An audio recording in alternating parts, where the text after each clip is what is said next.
ഞാൻ ഒരുപാട് പ്രാവശ്യം നിങ്ങളോടെ പറഞ്ഞിരുന്നു എന്നെ ആരാധിക്കരുതെന്ന്. പക്ഷെ പറഞ്ഞവനെല്ലാം വിപരീതമായിട്ട് ഇപ്പൊ നിങ്ങൾ തന്നെ എന്നെ പിടിച്ചൊരു ദൈവമാക്കി. അന്ധവിശ്വാസങ്ങളുടെയും അനാചാരങ്ങളുടെയും അന്ധകാരം നിറഞ്ഞ 19-ാം നൂറ്റാണ്ട്, ജാതിഭേദവും വർണ്ണഭേദവും നിറഞ്ഞ കേരളത്തിന്റെ ദുരവസ്ഥ കണ്ട് നാടിന്റെ ഉന്നമനത്തിനായി പ്രവർത്തിച്ച സാമൂഹ്യ പരിഷ്കർത്താവും വിപ്ലവകാരിയുമായിരുന്നു ശ്രീനാരായണ ഗുരു. 1888 അരുവിപ്പുറം പ്രതിഷ്ഠയിലൂടെ അദ്ദേഹം അതുവരെയുണ്ടായിരുന്ന കേരള ചരിത്രത്തെ ഒന്നാകെ തിരുത്തിക്കുറിച്ചു. ജാതി ചോദിക്കരുത്, ജാതി പറയരുത്, അതിനെക്കുറിച്ച് ചിന്തിക്കുകയും വരുത്.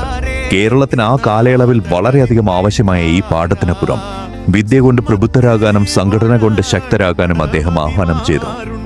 അതിനായി ഒരു ജാതി, ഒരു മതം, ഒരു ദൈവം, മനുഷ്യന് എന്ന ആഗോള ദർശനവും ലോകത്തിനായി സമർപ്പിച്ചു. ആ ദർശനത്തിന് സാക്ഷാത്കാരത്തിനായി 1903 അദ്ദേഹം SNDP യോഗത്തിനും തുടക്കം കുറിച്ചു. പിന്നീട് ശിവഗിരി ആശ്രമം, ആലുവയിലെ സർവമത സമ്മേളനങ്ങൾ ഉൾപ്പെടെയുള്ള വിപ്ലവകരമായ മുന്നേറ്റങ്ങൾ നടന്നത് സത്യത്തിൽ ആ മഹാനായ വിപ്ലവകാരിയുടെ ദീർഘവീക്ഷണത്തിന്റെ അടയാളങ്ങളാണെന്ന് നിസ്സംശയം പറയാം. മനസ്സിലായില്ലേ? ഞാൻ ഈ സമൂഹത്തിന് അറിവിന്റെ പാഠകം നൽകിയ ഒരു അധ്യാപകനാണ്. വിളക്കുകൾ കൊളുത്തി ആരാധിക്കേണ്ട ദൈവമല്ല.